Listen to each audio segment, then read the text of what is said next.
ناظرین، آج ہمارے ساتھ موجود ہیں سابق وزیر دفاع جنرل ریٹائرڈ نعیم خالد لودھی صاحب، جن سے ہم بات کریں گے D G I S P R کی اہم پریس کانفرنس پر، کشمیر میں بھارت کی مظالم پر اور پاکستان کی خارجہ پالیسی پر۔ السلام علیکم سر۔ جی وعلیکم السلام، سر کیسے ہیں آپ؟ Thank you very much. Sir یہ بتائیے گا کہ D G I S P R کا کشمیر میں یہ کہنا ہے کہ آخری گولی، آخری فوجی سپاہی اور آخری سانس تک لڑنے کا ارادہ ہے، تو یہ بتائیے گا کہ کس حد تک ہم جا سکتے ہیں کشمیر میں؟ ہاں جی، ایک تو میں یہ آپ کو بتا رہا تھا کہ یہ انہوں نے ترجمہ کیا ہے کہ لاسٹ مین لاسٹ بلٹ کا، بہت عام اس کو استعمال کرتے ہیں۔ تو جیسے عام انسان کے بھی اگر کہا جائے کہ میں آخری حد تک اگر کوئی بندہ کہ جاؤں گا، تو آپ سمجھتے ہیں کہ وہ اپنی جان کی بازی لگانے کی بات کر رہا ہے۔ تو جب فوج کہتی ہے کہ ہم آخری حد تک جائیں گے، تو وہ سمجھ جانا چاہیے کہ وہ جس سے باقی لوگ، کچھ لوگ خوف بھی کھاتے ہیں، وہ اسی آخری حد کی بات کر رہے ہیں، جنگ کی بات کر رہے ہیں۔ اور جنگ میں بھی جب آخری حد کی بات کرتے ہیں، جنگ میں بھی اس کے لیول ہوتے ہیں۔ تو جنگ میں بھی جب وہ آخری حد کی بات کر رہے ہیں، تو آپ یہ سمجھیں کہ وہ یہ کہہ رہے ہیں کہ جو کچھ بھی ہم سے بن پڑا، جو بھی ہماری طاقت ہے، اس کو ہم جب چاہیں گے، جس طریقے سے چاہیں گے استعمال کریں گے۔ تو میرا خیال بڑا واضح پیغام ہے، اس میں کوئی ابہام نہیں ہے۔ اچھا سر، کیا بھارت نے کشمیر میں جارحیت افغان امن عمل سے فرسٹریٹ ہو گئی تھی؟ دیکھیں، وہ ایک فیکٹر ہو سکتا ہے۔ میرا اپنا خیال تو یہ ہے کہ یہ کریڈٹ آپ کشمیریوں کو دیں کہ بھارت نے یہ جارحیت جو کی ہے، یہ کشمیریوں کا جو فریڈم موومنٹ تھی، وہ جس لیول پہ پہنچ گئی ہے، وہ ان کے قابو سے نکل گئی ہے۔ ابھی بھی وہ کرفیو کی وجہ سے وہ ٹیمپریریلی اس میں وہ ہے کلیمپ ڈاؤن کیا ہوا ہے، ان کو میں کریڈٹ نمبر 1 دوں گا۔ دوسرا یہ ہے کہ یہ بھی بات تھی کہ ان کا سارا جو انویسٹمنٹ تھی، پولیٹیکل انویسٹمنٹ افغانستان کی، وہ ساری زیرو ہو رہی تھی۔ پھر ایک جس کو کہتے ہیں نا بھاگتے وقت کا انہوں نے ایک تعین کیا ہے۔ ایک تو یہ تھا کہ ان کا جو ہمارا مغربی بارڈر ہے، وہاں پر ابھی اثر سو ختم ہو جائے گا انشاءاللہ، ان کا وہاں سے بستر لپیٹ دیا گیا ہے۔ دوسرا یہ ہے کہ جو دوبارہ سے پاکستان کے تعلقات بننے شروع ہوئے امریکہ کے ساتھ، اور پاکستان میں انویسٹمنٹ کے امکانات آنے لگے، تو ان کو یہ خدشہ پیدا ہو گئی، تو ٹیک آف کرنے کا ٹائم ہے۔ تو کشمیر، افغانستان، پاکستان، یہ تینوں کا، اور ان کا امریکہ کے ساتھ ان کے تعلقات میں تھوڑی سی کھچاؤ، اور ہمارے ساتھ تعلقات کا بہتر ہونا، تو یہ میرے خیال 3-4 فیکٹر ہیں جن کی وجہ سے انہوں نے یہ اس ٹائم کا انتخاب کیا۔ اچھا sir, D G I S P R کا نیوکلیئر ہتھیاروں کے استعمال کے متعلق پاکستان کی نو فرسٹ یوز پالیسی ہونے کا بیان، یہ کتنا اہم ہے؟ یہ صاحب آدھے کی ہے، وہ تو پتہ ہے، دنیا کو بھی پتہ ہے اور ہندوستان کو بھی پتہ ہے۔ انہوں نے یہ بات بھی ساتھ ایڈ کی ہے کہ جو ہماری صلاحیت ہے وہ دنیا جانتی ہے، اور وہ دشمن بھی جانتا ہے۔ اور صلاحیت جو ہے، انہوں نے ایک بات اور ایڈ کی ہے کہ صلاحیت استعمال کرنے کے لیے ہوتی ہے۔ تو بس آپ پھر سمجھ جائیں انہوں نے کیا کہا ہے۔ سر، جو سعودی عرب کے آئے تھے لوگ دورہ کرنے، وزرائے خارجہ جو آئے تھے، جی، ایک طرف وہ مودی کو سب سے بڑا سول ایوارڈ دے رہے ہیں، ایک طرف وہ پاکستان کا دورہ کر رہے ہیں، تو آپ کیا سمجھتے ہیں، وہ پاکستان کے ساتھ ہیں ایکچولی یا بھارت کے ساتھ ہیں؟ دیکھیں، بنیادی بات تو یہ ہے کہ وہ اپنے ساتھ ہیں، نہ بھارت کے ساتھ ہیں نہ پاکستان کے ساتھ ہیں۔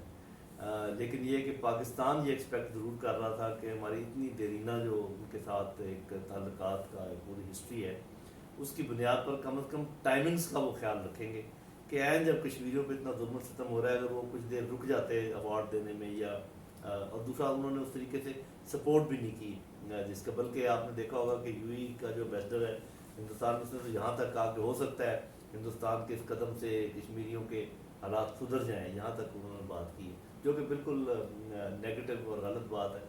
تو اب وہ دونوں مل کر آئے ہیں، یہ ہے تو بڑا ایونٹ، لیکن ہماری ناراضگی بھی ہے ان کے ساتھ۔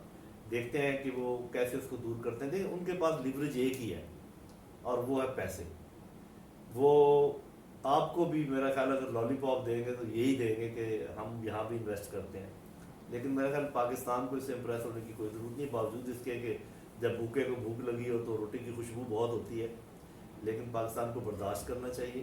پاکستان کو میرا خیال ہے کہ ان سے کم از کم یہ تقاضا کرنا چاہیے کہ کیونکہ اس کے بعد وہ بھارت جا رہے ہیں، اور بھارت میں دونوں نے بہت بڑی انویسٹمنٹس کی ہیں، یا کم از کم اس کا وعدہ کیا ہے، تو ان کا اس کا مطلب وہاں پر لیوریج بڑھ گیا ہے۔ جب آپ کہیں انویسٹ کرنے کے لیے کہتے ہیں تو آپ کا لیوریج بڑھ جاتا ہے۔ پاکستان کو چاہیے کہ آپ اس لیوریج کو استعمال کریں، اور 2 باتیں جو امیجیٹ کرنے والی ہیں، ایک تو یہ کہ وہاں پہ کرفیو ہٹایا جائے کشمیر میں، دوسرا یہ کہ ایک انٹرنیشنل فیکٹ فائنڈنگ مشن کا جانا نہایت ضروری ہے، جو جا کے وہاں پتہ لگائے کہ وہاں ہو کہہ رہا ہے. باقی تو ٹھیک ہے، وہ میرا نہیں خیال کہ وہ کوئی یو ٹرن لیں گے جس میں وہ پاکستان کی بڑی حمایت کا کریں گے. تو بنیادی طور پہ پاکستان کو ان سے یہ ایکسپیکٹ کرنا چاہیے. میرا اپنا یہ خیال ہے کہ پاکستان کے غصے کو ٹھنڈا کرنے کے لیے وہ کچھ ریال پھینکنے کی کوشش کریں گے، کوئی ڈالر پھینکنے کی کوشش کریں گے. پاکستان کو اس سے امپریس نہیں ہونا چاہیے. اچھا سر، بھارت کوشش کر رہا ہے کہ ایسا کام کیا جائے جس کا جواب نہ ہو، تو آپ کے خیال میں ایسا کام کیا ہو سکتا ہے؟ یہ تو ان کے خیال میں جو انہوں نے کیا ہے وہ بھی ایسا ہی کام ہے ان کے خیال میں کہ جس کا کوئی جواب ہمارے پاس نہیں ہے. لیکن جواب تو ہم نے ہی تیار کرنا ہے نا، اور جواب تو ہم اپنی مرضی سے دیں گے. ایک اور آپ نے دیکھا ہوگا، نوٹ کیا ہوگا کہ DGISPR نے کہا کہ آپ نے جو ہمیں بتانا تھا بتا دیا کہ کیا کرنا ہے. وہ اب عوام سے بات کر رہے تھے، والی نمائندوں سے بات کر رہے تھے. اب ہمیں کرنے دیجئے کہ ہم نے وہ کیسے کرنا ہے. تو بھارت کی ایک ایکسپیکٹیشن ہو سکتی ہے کہ جی ہم نے یہ کر دیا، اب اس کا پاکستان کے پاس کوئی جواب نہیں ہے. تو یہ تو بھی پاکستان اپنی جیب سے جب چیزیں نکالے گا تو پتہ چلے گا نا کہ ہم کیا جواب دے سکتے ہیں، کیا نہیں دے سکتے. میرا اپنا جو تجربہ ہے پاکستانی فوج کو، میں جانتا ہوں، صاحب اتنا سرو کیا ہے. پاکستانی فوج ان کو بہت بڑا سرپرائز دینے کی اہلیت رکھتی ہے انشاءاللہ، اللہ کے فضل سے. سر، مسئلہ کشمیر پر چین کی واضح پوزیشن، جی، آپ کو کیا لگتا ہے کہ دیگر کون کون سے ممالک ایسے ہیں جو پاکستان کا ساتھ دیں گے؟ دیکھیں جو تو مودی کا جو رویہ ہے اس کو جو تبدیل کرے گی چیز، وہ دو ہی فیکٹرز ہیں. ایک کشمیریوں کی اپنی جدوجہد کہ وہ کتنا رزسٹ کرتے ہیں، جو ہی کرفیو اٹھایا جاتا ہے کتنے وہ شد و مد کے بعد دوبارہ وہ اسی لیول پر لے کر آتے ہیں. جو ان کی تحریک تھی جس میں ڈنٹ ضرور ڈال چکا ہوگا، کیونکہ انہوں نے جو نوجوان لیڈرشپ ہے ان کو ضرور پکڑ لیا ہوگا یا شہید کر دیا ہوگا، جو بعد میں ہمیں پتہ چلے گا. اور دوسرا پاکستان کتنا سالڈلی ان کے ساتھ کھڑا ہوتا ہے. یہ دو چیزیں جو فرق ڈالیں گی. چائنا کی سپورٹ بہت ضروری ہے اور دوستوں کی سپورٹ بھی ضروری ہے، کیونکہ جو آپ کی کمپٹیشن بڑھتی ہے تو آپ کو وسائل کی ضرورت بھی ہوتی ہے، آپ کو تعلقات کی ضرورت بھی ہوتی ہے. تو میرا جو واضح طور پہ جن ملکوں نے اسٹانس لیا ہے وہ تو آپ کو پتہ ہے کہ ترکی ہے، ایران ہے اور چائنا ہے. اور ممالک بھی ہو سکتا ہے بہت میں جوائن کر دیں. لیکن ایک چیز آپ نے نوٹ کیا ہوگا کہ جو پبلک ڈپلومیسی ہے وہ بہت کامیاب ہوئی ہے. اسٹیٹ ٹو اسٹیٹ ہو سکتا ہے بہت زیادہ نہ آئے ہوں اسٹیٹمنٹس، بٹ آپ نے دیکھا ہے کہ کس طریقے سے نیو یارک ٹائم میں بھی چیزیں چھپ رہی ہیں. وہ اخبار جو ہمارے دشمن تھے وہاں پر چیزیں چھپ رہی ہیں. جو سوشل میڈیا ہے اس کی ایکٹیویٹی آپ دیکھیں، جو مین اسٹریم میڈیا ہے، ایون میں انٹرنیشنل میڈیا کی بات کر رہا ہوں، لائک BBC اور یہ الجزیرہ اور یہ سارے یہ جو بات چیت کر رہے ہیں اس کو اگر آپ مانیٹر کریں، اور جو مظاہرے ہو رہے ہیں مختلف بڑے بڑے کیپٹلز میں، امریکہ میں، UK میں، باقی یورپین ممالک میں، اور جو ایون ان کی جو لوگ ہیں سرکاری لوگ وہ جو بات چیت کر رہے ہیں، تو میرا خیال ہے کہ پبلک ڈپلومیسی میں ہم بہت کامیاب ہوئے ہیں. اور اسٹیٹ ٹو اسٹیٹ ڈپلومیسی اس سے افیکٹ ہوگی، کیونکہ پبلک کا پھر پریشر پڑتا ہے اپنے اسٹیٹس کے اوپر، وہ ہوتا ہے. لیکن یہ آپ یاد رکھیں کہ آپ کو اپنی جنگ خود ہی لڑنی پڑے گی اگر اس میں ہم جاتے ہیں. اس میں چین جیسے قریبی ممالک کا فائدہ ضرور ہوگا کہ ہم ان سے ہر قسم کے ہتھیار ابھی بھی لیتے ہیں، ہمیں چھوٹے سے ٹائم میں وہ مل جاتے ہیں، اور ضرور ہمارا ساتھ دے گا ترکی، اور بھی دوست ہو سکتا ہے، اور اس کا فائدہ بھی ہوگا. لیکن اپنا کام کشمیریوں کے ساتھ مل کے ہمیں خود ہی کرنا ہے. سر، مقبوضہ کشمیر میں 1 ماہ سے لگا کرفیو پاکستان کس طرح سے ختم کروا سکتا ہے؟ دیکھیے پاکستان پوری کوشش تو یہ کر ہی رہا ہے. یہ ایسے ہی ہے کہ جیسے آپ کے بھائی کا کوئی گلا پکڑ لے تو آپ پہلے تو ارد گرد محلے داروں کو کہتے ہیں دیکھو اس نے اس کا گلا پکڑا ہوا ہے، اور میں بھی یہ سمجھتا ہوں کہ لیکن یہ کافی نہیں ہے. اگر تو محلے دار آ جائیں بیچ بچاؤ کے لیے، جیسے ابھی یہ 2 گزرے خارج ہیں ان کا کافی لیوریج ہے، دیکھتے ہیں کیا ہوتے ہیں. لیکن اگر یہ نہ ہو سکا تو گلا تو ہمیں چھڑوانا ہی ہے، اور وہ پھر آپ کو اس ہاتھ پہ ہاتھ ڈالنا پڑے گا جس نے ہمارے بھائیوں کا گلا پکڑا ہوا.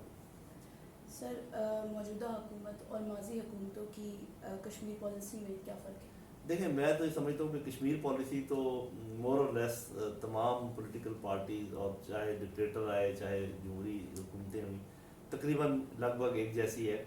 کیونکہ اس کی وجہ یہ ہے کہ یہ آپ کے آئین میں لکھا ہوا ہے. آپ کے جو انٹرسٹ وہاں پر کیے ہوئے نا پاکستان کے آئین میں، اس میں کشمیر کا ذکر ہے. اور قائد اعظم نے اس کو ہماری شہر کہا ہوا ہے. تو گو کہ اس کے جہاں تک اس کو حل کرنے کے طریقے ہیں وہ اس پہ اختلاف ہو سکتا ہے, اس پہ مختلف پلان ہو سکتے ہیں, لیکن کشمیریوں کی مدد کرنے کے سلسلے میں کشمیر کو ایک انفنشڈ پارٹیشن کا ایجنڈا کہنے کے چکر میں میرے خیال اس میں کوئی خاص فرق نہیں ہوا. یہ جو آپ کو ایک دم نظر آیا اس کی وجہ تو جو مودی کا ایکشن ہے وہ ہے. مودی نے انٹرنیشنلائز کیا ہے کشمیر کو. ہم نے ٹھیک ہے وہ جو لاسٹ ایئر کی بھی عمران خان کی تقریر تھی یو این او میں وہ بڑی زوردار تھی, اور اب بھی میرے خیال وہ جائیں گے بڑا اچھا کریں گے. کچھ ایسی پارٹیاں گزری ہیں جو اتنے زور سے بات نہیں کرتی تھیں انٹرنیشنل فورم پر, تو وہ ایڈوانٹیج آپ کو دینا پڑے گا. لیکن جو موجودہ سچویشن جو ایک دم بلو اپ ہوئی ہے یہ آپ کریڈٹ اس حکومت کو نہیں سارا دے سکتے. اس میں جیسے میں نے کہا کشمیر موومنٹ اور مودی کی غلطی اس سے یہ مل کر جو نا زیادہ کوئی بھی حکومت ہوتی تو اس کو ایکسپلائٹ کرتی. تھینک یو سو مچ سر, بہت اچھا لگا آپ سے بات کر کے. Thank you. یہ تھی ہماری گفتگو, آپ سے ملیں گے انشاءاللہ نیکسٹ ٹائم, تب تک کے لیے اللہ حافظ.